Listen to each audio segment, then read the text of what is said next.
kulanti wanaagsan daawadayaal waa mar kale barnaamijkeeni qubanaha VOA toddobaadkan barnaamijka waxaa si wada jir idinla socodsiinaya anigoo ah Ridwaan Xaaji oo jooga London iyo Falastiin Imaan oo Washington joogta. qodobada aan idin haynana waxaa kamid ah booliiska Soomaaliyeed oo u dabaaldegay 74 sano guuradii ka soo wareegatay markii la aasaasay. bandhig soconayay muddo toddobaad ah oo loogu magac daray awoodeynta warshadaha Afrika iyo China oo lagu soo gabagabeeyay Nairobi. dilalka dhalinyarada Soomaalida ee ka dhaca gobolka Ohio gaar ahaan magaalada Columbus oo ay Soomaali badan degan yihiin warbixin ayaan idinkaga haynaa. kaniisad jirtay in ka badan hal qarni oo ku taala dalka Mareykanka oo loo bedelay masjid. qodobadaasi iyo kuwa kale ayaad ku daawan doontaan barnaamijkeena qubanaha VOA ee toddobaadkan. munaasabad lagu maamuusay sanad guuradii 74 ee ka soo wareegatay aasaaska ciidanka booliska Soomaaliyeed ayaa lagu qabtay magaalada Muqdisho. ciidamada booliska Soomaaliya waxaa la aasaasay 20 December sanadkii 1943. Xasan Kaafi Qoyste oo munaasabadaasi ka qayb galay ayaa warbixinta nooga soo diray. munaasabada ayaa waxaa ka soo qayb galay xubno ka tirsan madaxda sare ee dawladda, golayaasha kala duwan ee dawladda iyo saraakiisha ciidamada booliska Soomaaliyeed. Ra'iisul Wasaaraha Soomaaliya Xasan Cali Khayre ayaa salaan ka qaatay qaybaha kala duwan ee ciidanka booliska oo isugu jira rag iyo dumar kuwaas oo gaadakacayaar ku sameynayay barxadda dugsiga sare ee booliska, waxaana gaadakacayaarka kadib ra'iisul wasaaruhu uu ubax dhigay taalo ku dhex taala bartamaha xarunta dugsiga sare ee booliska kaasoo lagu xasuusanayay 17 askari oo dhawaan ku geeriyootay qarax ismiidaamina oo ka dhacay afaafka hore dugsiga sare ee booliska xilli ciidamadu ay diyaar garow ugu jireen munaasabada maanta la xusayo. maantay waa maalin weyn, waa maalin muhiim ah, waa maalintii laga soo bilaabo 1943 oo wada garanaysaan in ciidanka booliska Soomaaliyeed lagu mataaneeyay leegada laga soo bilaabo maanta maalintaas ilaa hadda waxay ka shaqeynayeen inay naftooda u huraan qarannimada Soomaaliya. Ra'iisul Wasaaraha ayaa dhanka kala sheegay in goobta maanta dabaaldega lagu qabanayay 14 bishan ay ku geeriyoodeen 17 askari oo qarax lala beegsaday kuwaasoo uu tilmaamay in bulshada Soomaaliyeed ay magac uga tageen sidoo kalena ay dhiigooda u qubeen ilaalinta sharafta ciidanka iyo astaanta qarannimada Soomaaliyeed. ma ilaawi karno 17 halkan ku geeriyooday iyo kuwii ku dhaawacmay, waa inaan iyaga iyo qoysaskoodaba mar walba garab taagnaana. kusimaha taliyaha ciidanka booliska Soomaaliyeed Generaal Mukhtaar Xuseen Afrax ayaa ka hadlay qiimaha 20 December u leedahay booliska Soomaaliyeed. guul iyo horumar iyo nabad maanta mid aan joogno ka wanaagsan shacabka Soomaaliyeed iyo ciidanka booliska Soomaaliyeed guud ahaantiisa aan rajaynayaa hambalyaan leeyahay mar kale. sanad waliba maanta oo kale ayaa xuska munaasabada maalinta ciidanka booliska ee 20 December lagu qabtaa fagaaraha dugsiga sare ee booliska, iyadoo sidoo kalena munaasabada noocan oo kale ah ay iskood u sameystaan ciidamada booliska ee dawlad goboleedyada dalka ka jira. Xasan Kaafi Qoyste, VOA, Muqdisho. muddooyinkii ugu dambeeyay waxaa gobolka Ohio gaar ahaan magaalada Columbus ka dhacayay dilal loo geysanaya dhalinyaro Soomaaliyeed. Ohio waa gobolka labaad ee ay degan yihiin Soomaalida ugu badan Mareykanka marka laga yimaado Minnesota. warbixin ku saabsan ammaanka iyo dilalka Soomaalida ee Columbus waxay noo haysa Falastiin Axmed Imaan oo dhawaan halkaas soo booqatay. in ka badan 40,000 oo Soomaali ah ayaa la sheegaa inay degan yihiin gobolka Ohio kuwaasoo ganacsiga howlo dawladeed iyo adeegyo bulshada qabta. Ohio Soomaalidu waa groupkii ugu horeeyay ama dadkii ugu horeeyay oo tiro badan leh oo yimaada 50,000 oo qof oo kale dad la eg oo saas oo kale qoyti u ah ma imanin hadda ka hor Ohio. gobol waxa weeye waxa la yiraahdo conservative ah ama dhaqanka ku dhagan oo aan aysan sahlanayn in laga mid noqdo nidaamkiisa. dadka Soomaalida markii loo eego ummadaha ka yimid adduunka kale oo dhan Soomaalida ugu tiro badan gobolkan haddana wanaag badanna way ku soo kordhiyeen walina waxyaabo badan way ka dhiman yihiin. gobolka Ohio gaar ahaan magaalada Columbus oo ay degan yihiin Soomaalida intaasi la eg ayaa waayadan waxaa ka jira dilal kala duwan oo dhalinyaro loo geysanayay.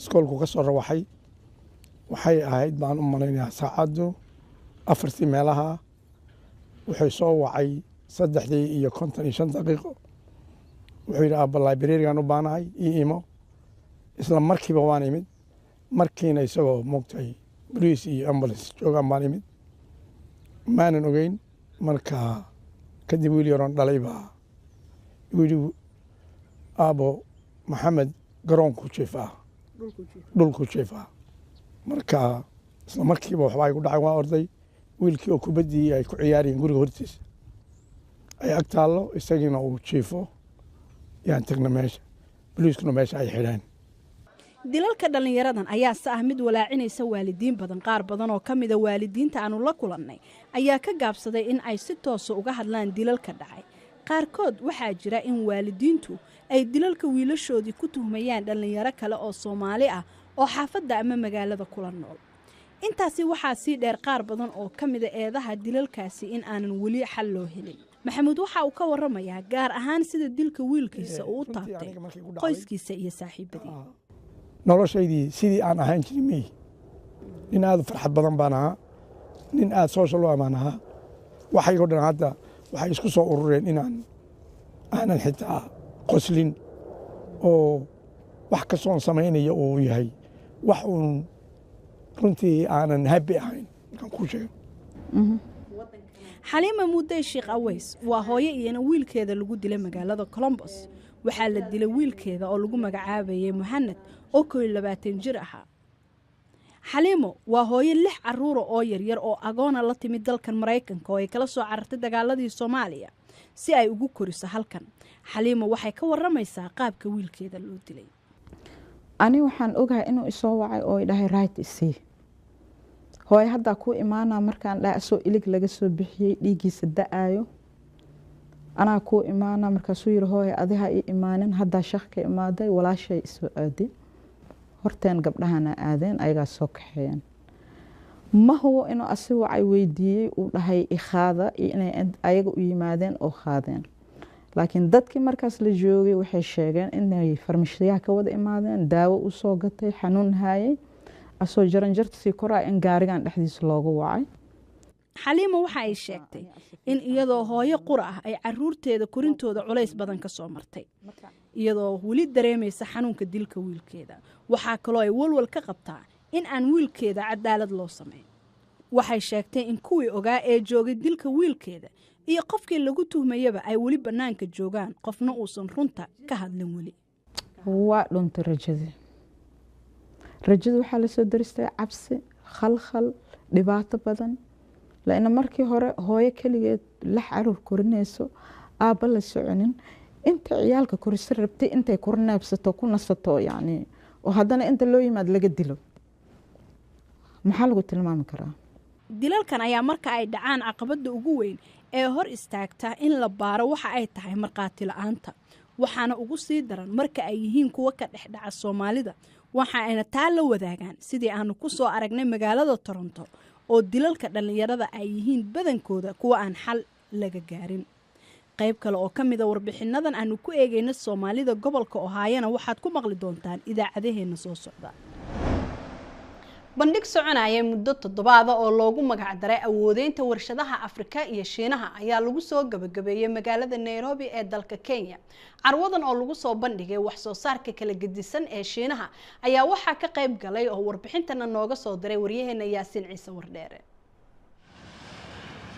waxyaabaha lagu soo bandhigay waxa kamid ah kaabayaasha dhaqaalaha fiber optica iyo isgaarsiinta qaybaheeda kala duwan gaadiidka warshadaha yaryar iyo kuwa waaweyn oo China markii ugu horeysay ay Kenya ku qabatay taasi oo dad fara badan ay ka faa'iideysanayaan mashruucan oo kamid ah kuwa ugu muhiimsan ee China iyo Afrika ayaa dadka ka soo qayb galay ay si weyn u soo dhaweeyeen iyadoo uu kamid yahay Mr Frank oo maamulayaasha waaweyn ee shirkadda kamid ah waxaana weydiiyay bal siyaabaha faa'iidada gaarka ay carwadani ugu leedahay China iyo Afrika iyo waxyaabaha markaasi mustaqbalka la higsanayo. It is very important for us, for our Chinese enterprises to enter into the China the African market because aad ayay muhiim noogu tahay in ganacsatada Chinese-ku ay soo galaan suuqa Afrika. Nairobi waxay ku taallaa bartamaha Afrikada bari qaaradana way u dhaxaysaa. Taasina waxayna siinaysaa fursado fara badan oo keenaya inaanu horumarino wax soo saarkeena, gaar ahaan xakaha fiberka loo yaqaano gaarsiinana Afrika iyo dalalka ku xiran Kenya. And the countries surrounding the Kenya. carwadu intii ay socotay China iyo Afrika dadka Soomaalidu si joogta ayay uga qayb galayaan daawashada iyadoo qaybiba ay wax danaynayso. nin ka mid ah dhalinyarada aan kula kulannay carwadaasi walaal magacaaga iyo waxyaabaha ku soo jiitay Soomaali ahaan. bismillaah yaasi ma santahay waxa la dhahaa Saciid Khaliif. carwada aniga waa maanta maalin saddexaad oo imaanayo gaar ahaan waxa anaga Soomaali ahaan aad noo quseeya haday tahay warshadihii yaryara beerihii waxa ka kaalmeenayo kaleeto fertilizerkii iyo wixii beeruhu inay si fiican u baxaan bacrimintii oo kaleeto marka ganacsiyaashii oo kaleeto oo cargo company waaweyn oo cargo qofku meesha warba wax looga soo qaadi karo u sahlaya baa meesha ku aragnay. wasiirka warshadaha iyo ganacsiga ee waddanka Kenya Aadan Maxamed ayaa dayaafadaasi furay isagoo ku dhiirigeliyay Kenya gaar ahaan Afrika oo dhan inay fursad u tahay xiriirka China iyo dalka Kenya waxaana China ay ka hirgelisay railwayga iyo waliba silga xadiidyo fara badan iyo wadooyinka haroosiga highwayga ee ka jira Thika Road iyo meelo kale iyagoo markaasi doonayay la sii ballaariyo mashaariicda dhinaca isgaarsiinta silga xadiidka. dadka Soomaalida ahi waxay aad u danaynayaan ganacsiga oo ay aad ugu firfircoon yihiin waxaanad moodaa in mashruucyadan ku saabsan carwooyinka wadamada kala duwan gaar ahaan China iyo Kenya iyo waliba Afrika qaybaheeda kale uu soo kordhin doono horumar weyn oo qaaraddu ay ku tallaabsato. Yaasiin Ciise Wardheere barnaamijka muuqaalka toddobaadka Voice of America Nairobi. kaniisad jirtay in ka badan hal qarni oo ku taala magaalada Syracuse ee gobolka New York ee dalka Mareykanka ayaa loo bedelay masjid.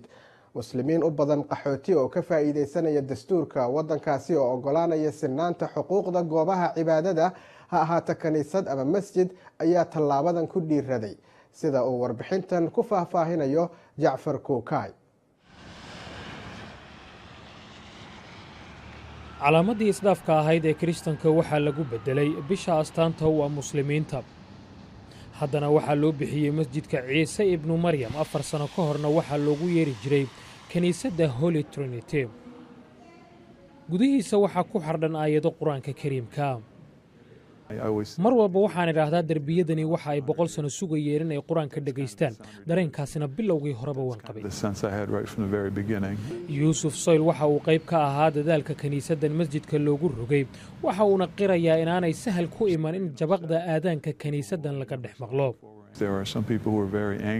dadka qaarkood aad ayay uga caroodeen kuwa aanan weligay aragaya aniga shakhsiyan ii carooday qaybna waxa ay iga gabanayeen Mareykanimada.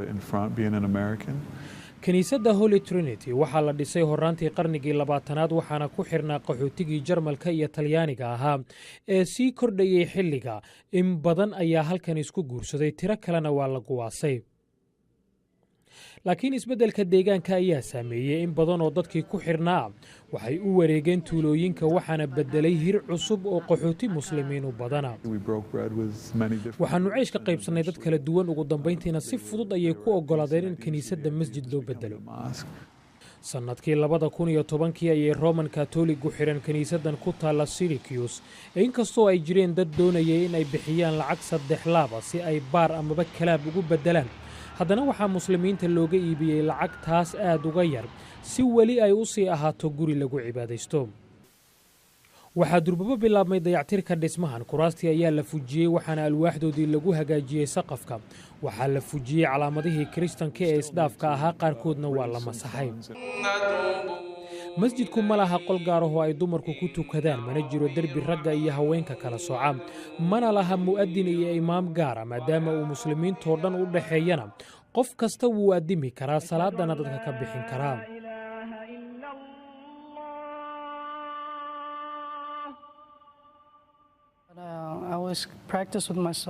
aniga ayaa nafsadeyda tababara, dadkuna way igu dhiirigeliyaan inaan aadaamo. maalmo ka hor ayaanan bilaabay.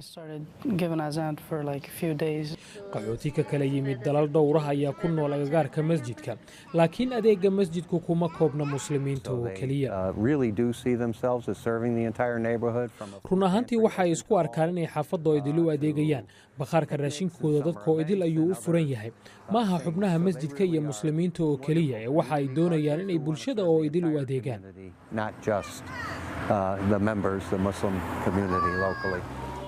yuusuf soyl waxa uu leeyahay ha rumaysanin waxa aad ka aragto warbaahinta. si ka duwan sida lagu fakero, Maraykanku si aan la rumaysan karin ayay u soo dhoweeyaan dadka ka duwan, waxaanay qof walba ku jecel yihiin sida uu yahay. toddobaadkanna intaas ayaan ku joojinaynaa barnaamijka qubanaha oo si wada jira idinla socodsiinayeen anigoo ah Ridwaan Xaaji oo London jooga iyo Falastiin Iimaan oo Washington joogta. wixii fakara ama su'aalaha waxaad noogu soo hagaajin kartaan emailkeena qubanaha@voanews.com. tan intaan toddobaadka dambe dib u kulmi doonana sidaa iyo nabadgelyo.